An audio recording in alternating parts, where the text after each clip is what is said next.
Hello everyone. It's a great honour to be talking to Jennifer Binnie here today. It was wonderful getting to know her work and writing the catalogue essay for her. And by the way, it's a lovely book, as Sonia mentioned, it's up front. And it's got lots of really great archival material in it as well. So it's an absolute fascinator, like Jennifer herself. I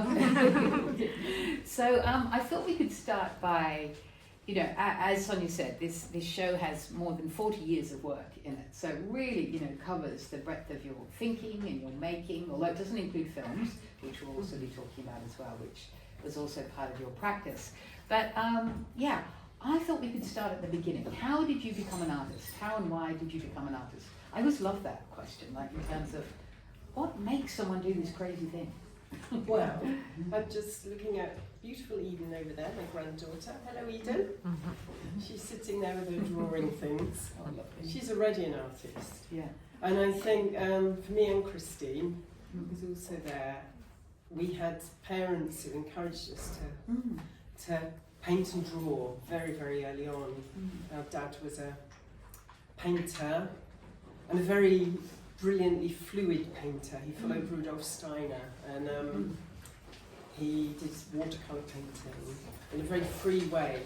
We were always encouraged to paint in that way, and I think that for me that enabled me to take on painting as a very personal way of expressing myself. And so you didn't see it as an unusual thing? No, not at all. Because you were around it with your dad being an artist. Yeah, we were. And our mum as well was a craftsperson. Oh, and so we were always making things. Yeah. If we weren't doing painting and drawing, we were knitting or making something. And I think I'm the same now. I really, making things is really important, whether it's making a cake or making a piece of art or a painting. It's all that sort of creative stuff is what sustains me, really. Yeah.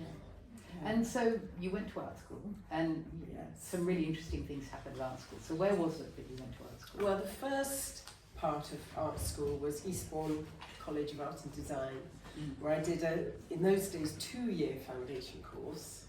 This was the late 1970s and early 1980s, the span of it, and I think I was really lucky to be at art college at a time when art colleges were just fantastic places to be. And free.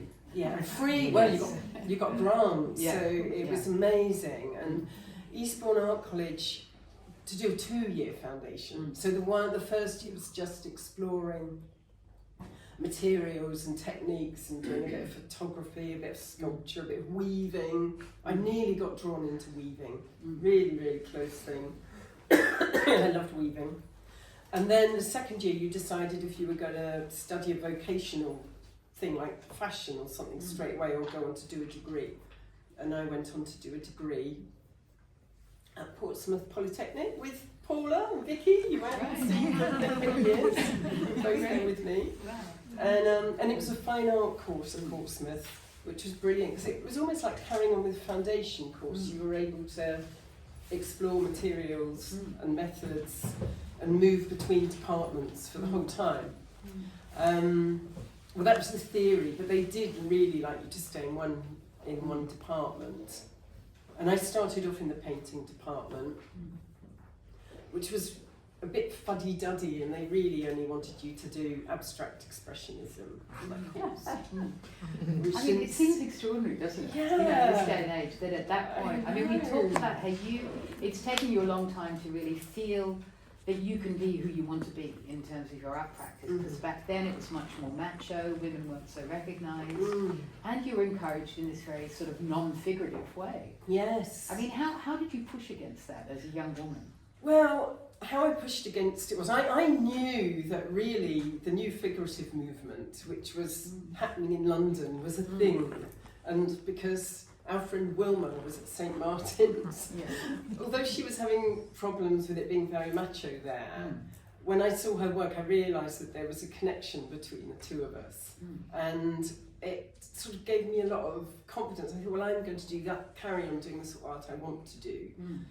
And then the other thing that happened was I realised that in the sculpture department, which is where Paula, who's my best friend at college, where she works, and also Grayson, who became my boyfriend, they were both working down there. And there were all these really amazing visiting lecturers who were people like Anish Kapoor and Richard Wilson and Helen Chadwick and Sheila Wakely, who loved you, Paula. She's an artist at this gallery. Darryl Viner. Yes. Well, we're going to talk especially about Darryl Viner. And I thought, well, I want to be there with them, with those brilliant artists influencing me. And so I sort of changed my painting into sculpture. And I ended up getting a third, because I don't think I did it very well. So why did you change the sculpture? Because the great sculptors were the teachers. It's a very different vibe in the department. Right, there were all these very cool... Right.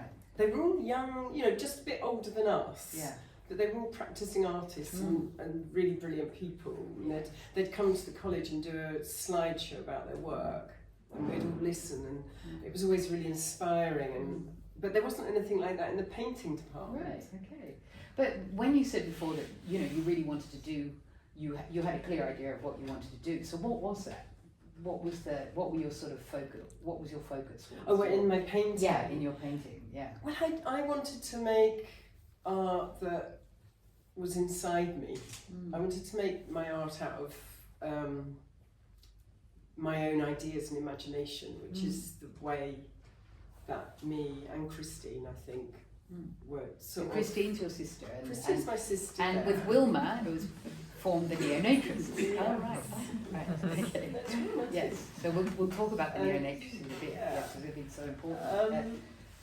But it was about being able to somehow carry on making the work that I wanted to do, which was probably a little bit against the grain of what the abstract expression. Yeah, the abstract. And also even in the sculpture department, a lot of people were making video art in those days, and there was that boy that made that stack of all those different TVs. Do you remember? And people were doing things like, I don't know, I found it all a bit dull, and but Paula and I and Grayson, I think we all had a bit of a connection in the way that we worked, and that link between us gave us a sort of strength.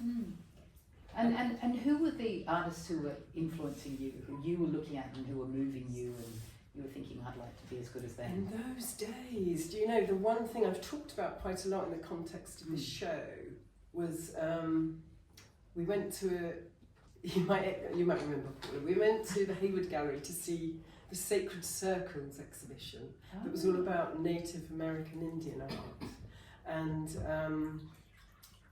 that really, really influenced me, and it was one of the ways I managed to turn my paintings into sculptures.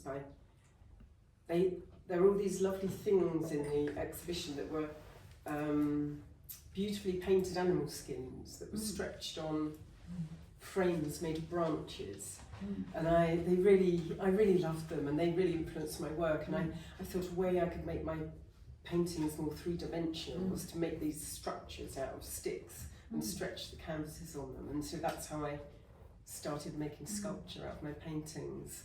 And what was it about those works that resonated with you, that you identified with? Well, that's always what's hard to say. It's just that I would look at them and, I'd stand in front of them and look at them and feel something in my body.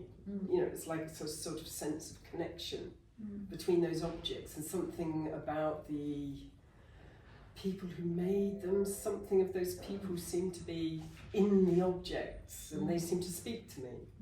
And I felt I wanted to make work that had that sort of power of communicating.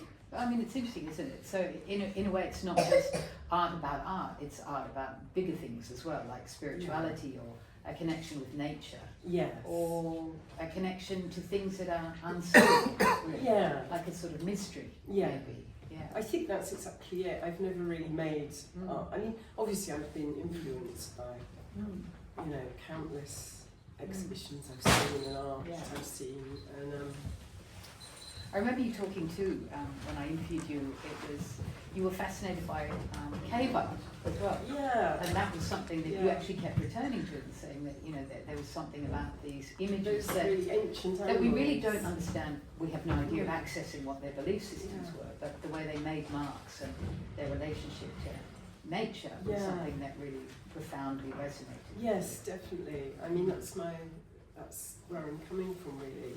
But not to say that there aren't artists that have influenced me as well. I think my dad was introduced me at a very early age to some of the expressionist painters like Franz Marc, because I was interested in. I always painted a lot of animals and those colourful animals, and you know, and Kandinsky and people like that, and Paul Klee. They were very early influences in my work. We were talking before about how, for a long time, the word spirituality was like a bit of a dirty word. You know, it wasn't something that you could be. In fact, you said when you first met me, you couldn't. You felt like you couldn't mention spirituality because you felt I would poo-poo it. Then I go and write a book on spirituality. I know. So, I know. It's extraordinary. That was 10 years ago. But I tell that story because it sort of reveals that, you know, at that time in the art world, there was this idea that spirituality was sort of uncool. And it was funny how it was ranked. Like if you said you were a Buddhist, that'd be cool. But if you said you were a Catholic, that wasn't so cool. I always found that sort of intriguing. You know, that there was a hierarchy of values, which seems mad. But I'd love to hear a bit more about how you came out as someone, you know, who was interested in spirituality. I think I'm only just coming out. Because I think spiritual is such a weird word. It's a bit like love. It means what you want it to mean. It's not. Doesn't mean just one thing. It's very hard to. You know, you can't really clarify what it is, and spirituality means something different to everybody. But I think my sort of, to me, spirituality comes partly through our dad, who was a very spiritual person and followed Rudolf Steiner and did this painting out colour.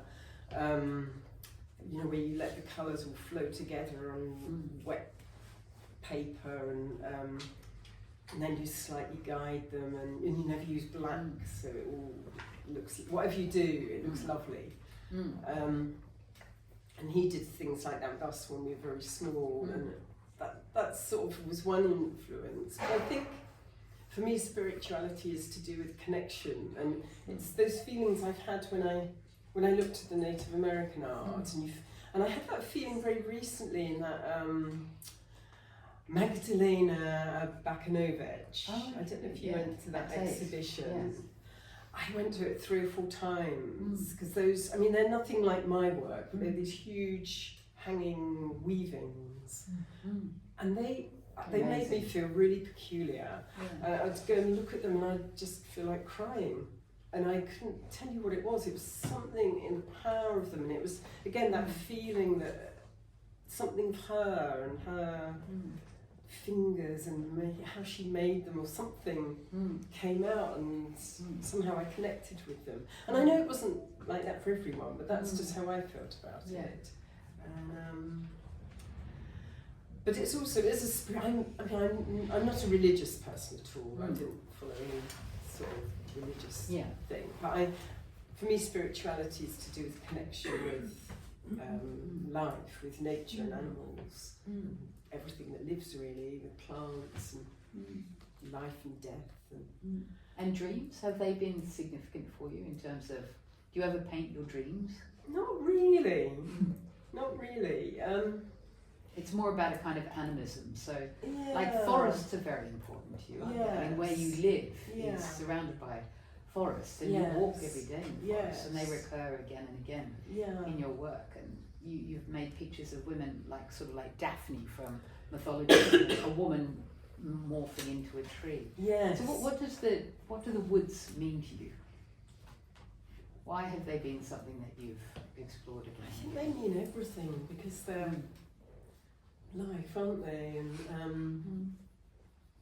And I just feel like I'm this really privileged person because I live in a beautiful place in the country, and there are trees and all around, and horses everywhere, and because most people don't get the chance to have that sort of connected feeling Yeah. with nature, but I do, and I feel it's really vital. I think even if you're in London, there are beautiful trees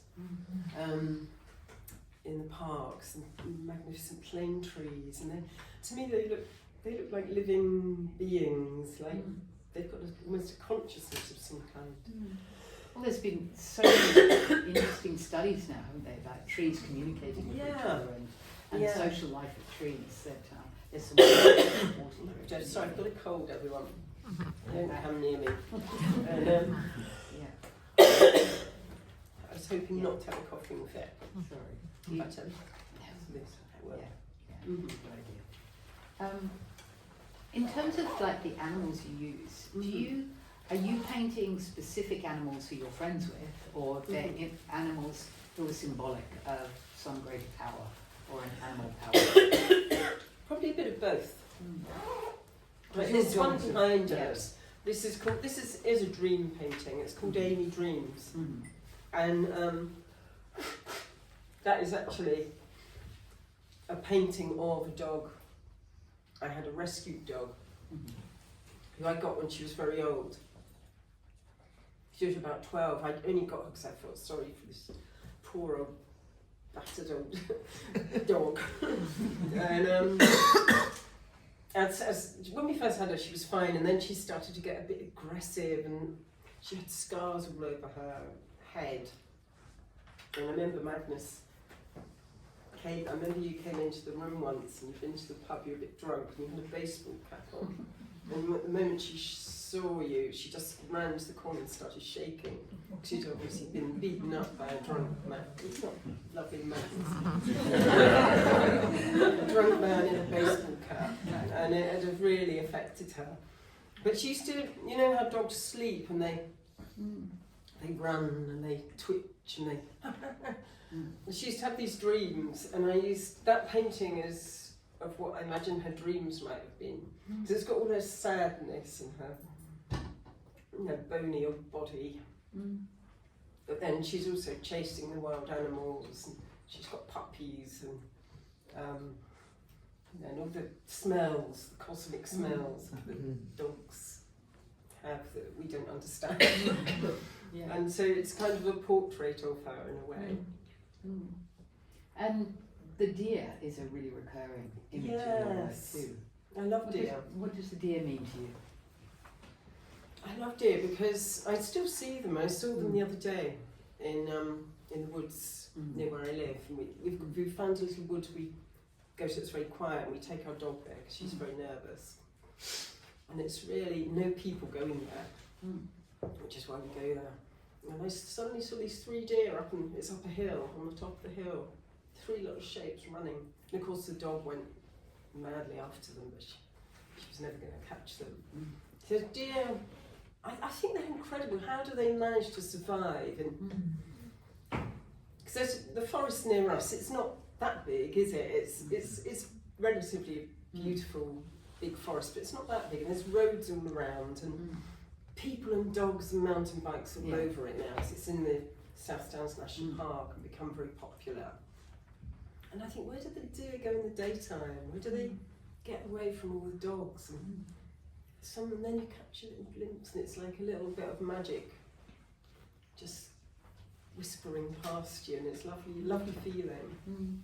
And what do they represent for you, do you think? Do you think there's a symbolic aspect to them? Yeah, I think the way there you is. use animals? It's hard to say what it is. I mean, they're a Northern European symbol, I think. I think all the animals I paint are Northern European.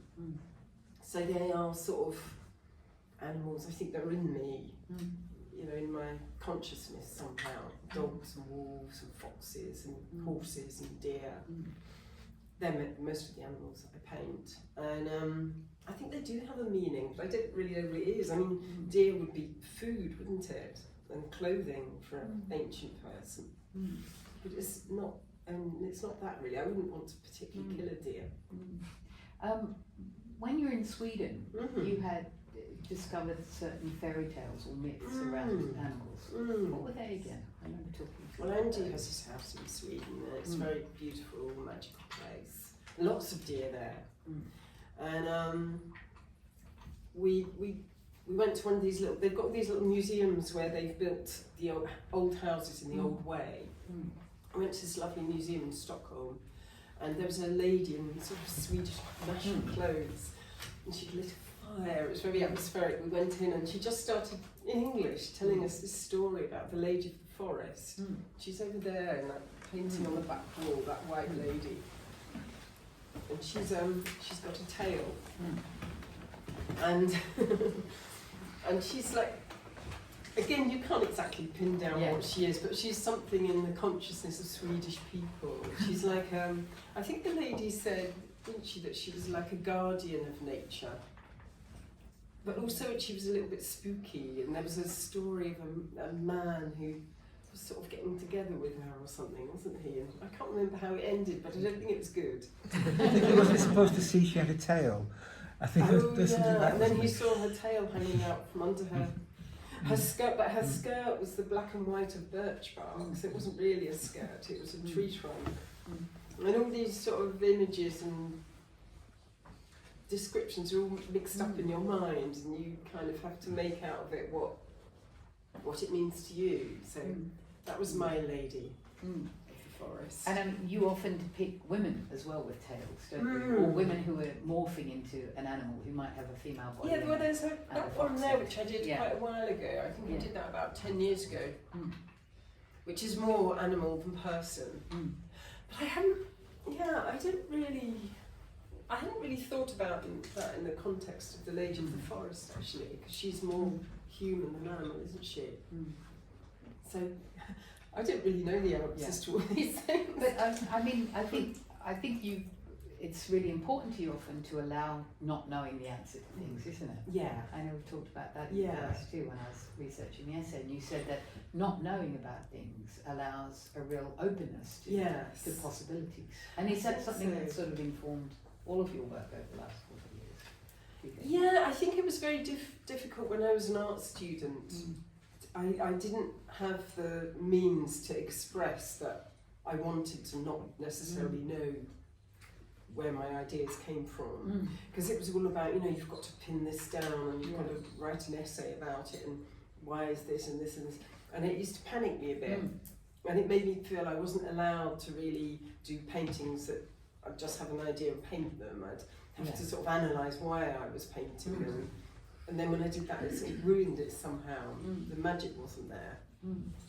But now I feel more confident about as an artist, and so I just do what I want, and then maybe think about it afterwards, or people make their own comments about it afterwards, and sometimes people see something totally different in the painting.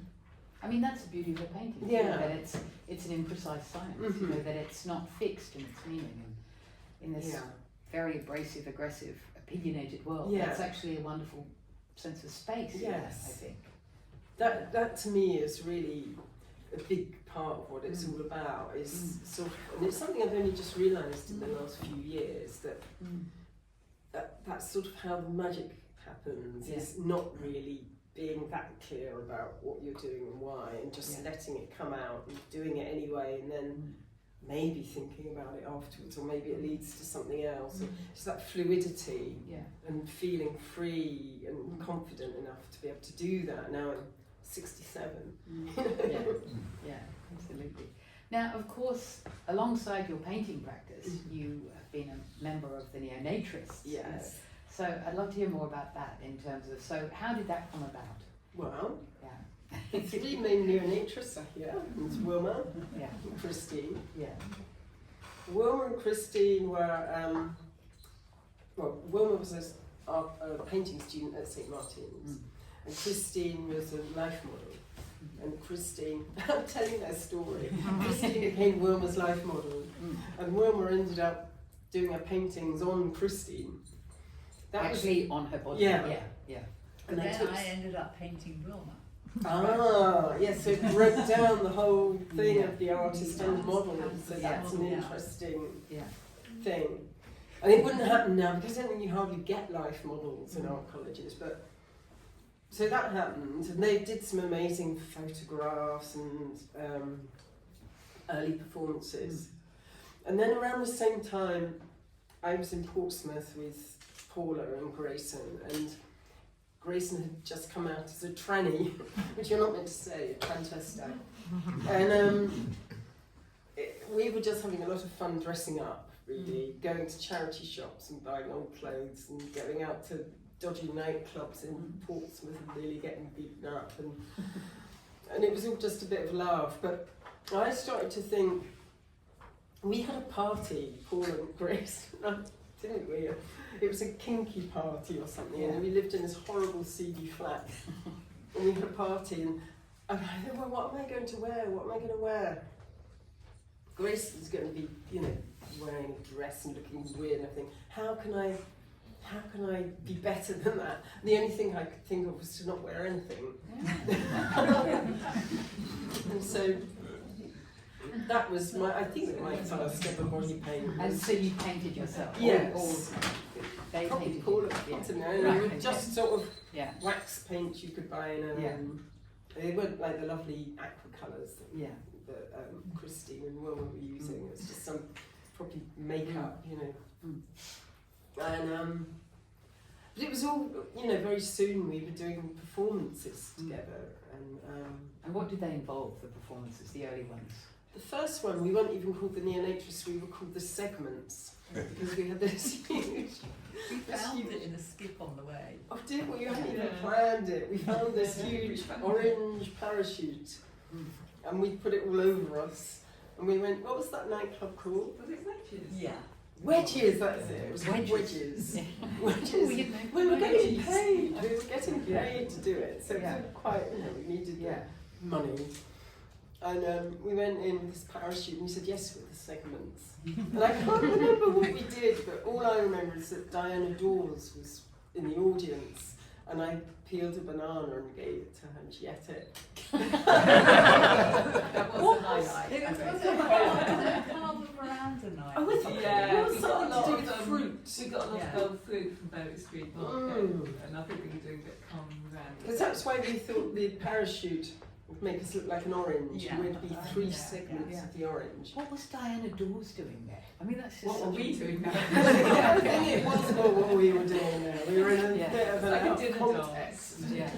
place. It wasn't an art place. It Yeah. was some funny sort of just ordinary nightclub that we wouldn't normally go in. And so how did you become then the Neonatrists? You thought it was better than the Segments? I think the Neonatrists, Christine and Wilma wrote the Neonatrist Manifesto. Ah. And so what's in the manifesto? What are the rules? Over to Christine and Wilma. There's only 2 rules. Yeah. No knickers, and you don't have to do anything you don't want. If you want to wear your knickers, you're not in there before. That's quite a broad church, isn't it? Yeah. So no knickers and you can do what you want. Yeah. So, Sounds quite dodgy. and you were playing music, weren't you, Ben? I remember you telling me that you weren't very good at playing We instruments. didn't And then really you sang, play but you weren't music. very good singers Yeah, we did Yeah. things like, we did practical tasks like sweeping, Cooking. cooking. In those days, honestly, you could go to a nightclub, like a big nightclub like the Fridge or somewhere, couldn't you? And we used to take a little Calagas camping stove and light it on the stage and cook Scotch pancakes. And were you allowed to do that? You wouldn't even be able to light And then a feed the candle audience. now. Yeah. Yeah, and then Yeah. feed the audience. Yeah. That's great. We did things like that, but we also used to read out poetry and things like that. And once we did a human pyramid. We had Three more of you. because we often had more than 3. Sometimes there would be, what's the most ever? About 20 or Yeah. something. Wow, fantastic. And Grayson, it was Yeah. boys as well. That's always Yeah. important to point out. And Grayson was in a lot of them, We were and in well, lots of charge. other boys as well. Yeah, in Montreal. And so, were the performances you were doing with the Neonatrists, did they feed into your painting as well? No, I don't think they did consciously. I didn't Yeah. ever think, oh, that was a great performance with the Scotch pancakes. I'm going to go home and do a painting of it. Not in that literal way, but I think in a way they did. Like that huge man and woman painting Yeah. around there. When I look at them now, they almost look like they're body painted, those figures, because I started doing all the sort of patterns and well, a bit like that, with patterns and marks in the body that were more like this, what's happening inside the body, but they're marks on the surface. So it's like a mixture of the two things, really. It's sort of thinking about what's inside the body, but also making it decorative. I think those two big paintings are, you know, particularly show that. Yeah.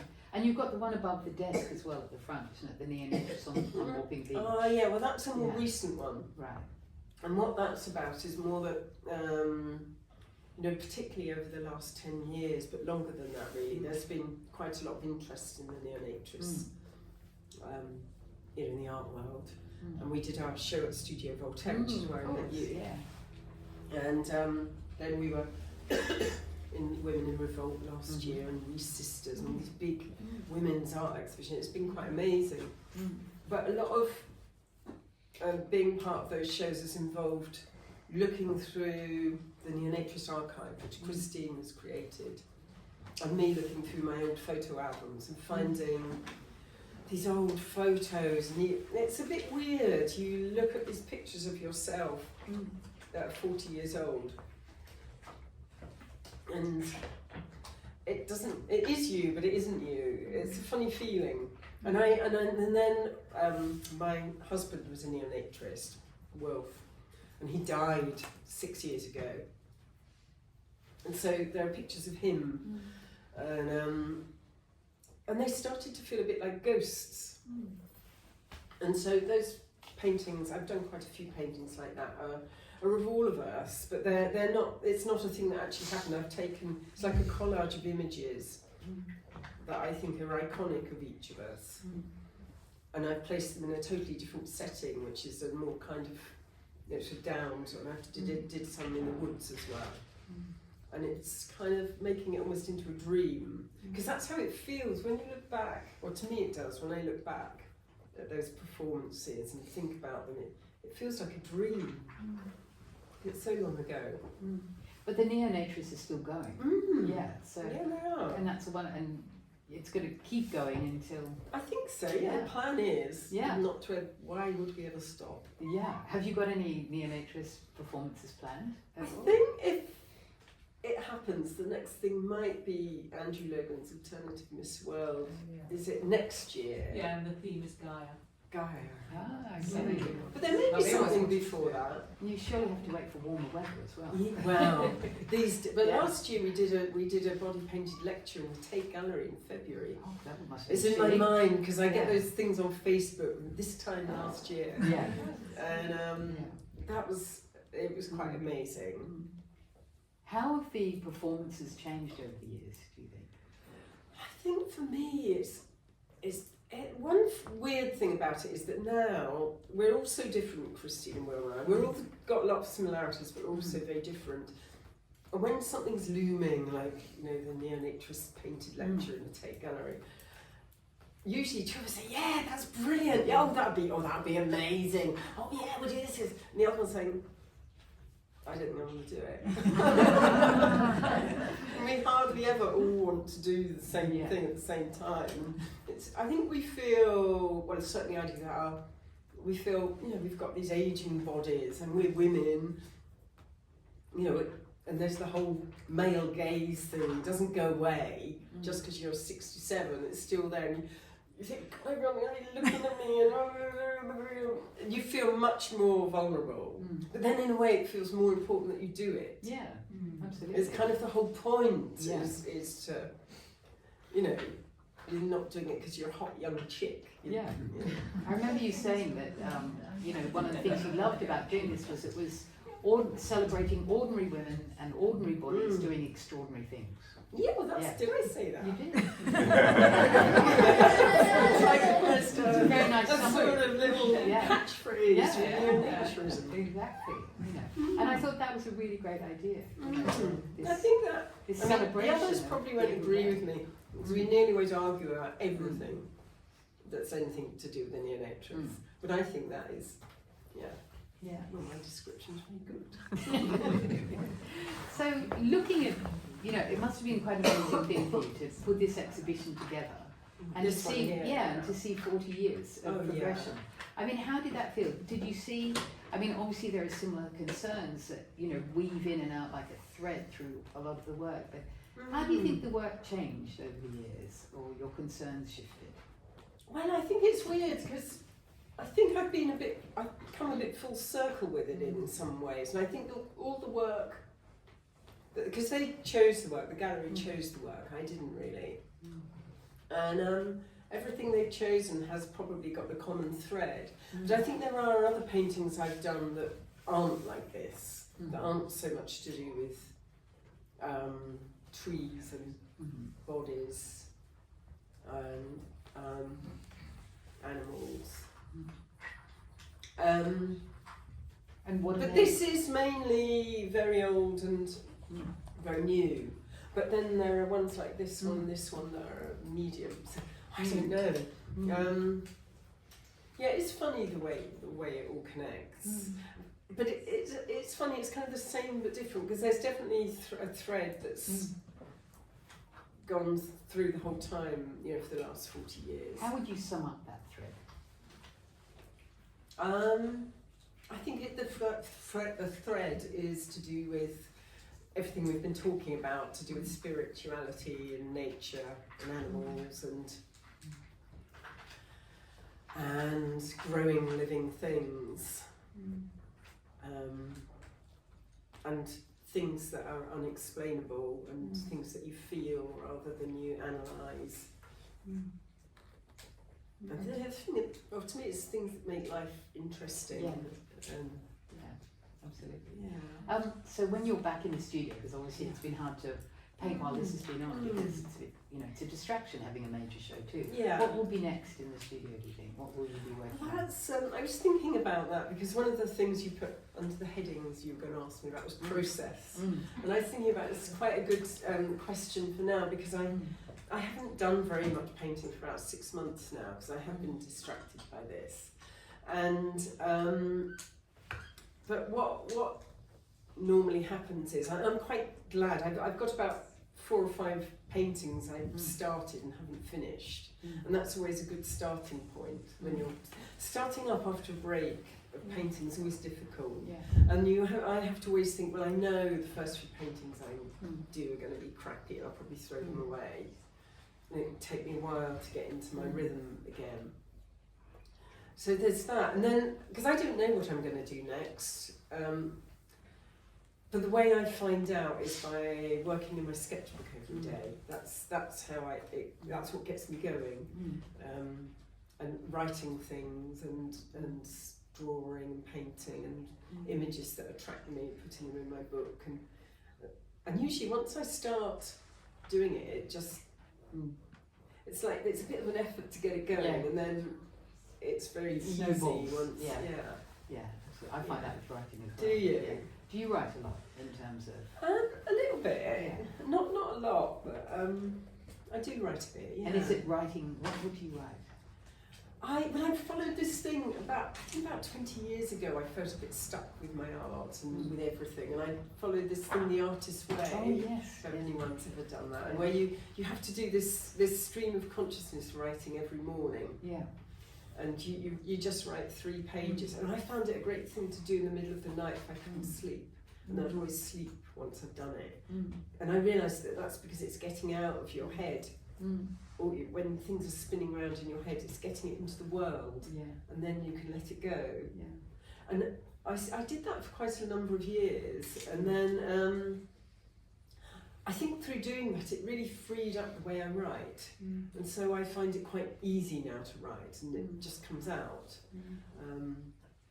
And is that just for you, that writing, or would you ever like to publish it? I have got a book in me, I think, but I haven't written it yet. Right. But I've written little bits of it, but Yeah. it's not imminent. Okay, well I look forward to the book Yes. launch. Well, I'll maybe run it by you. It's boring.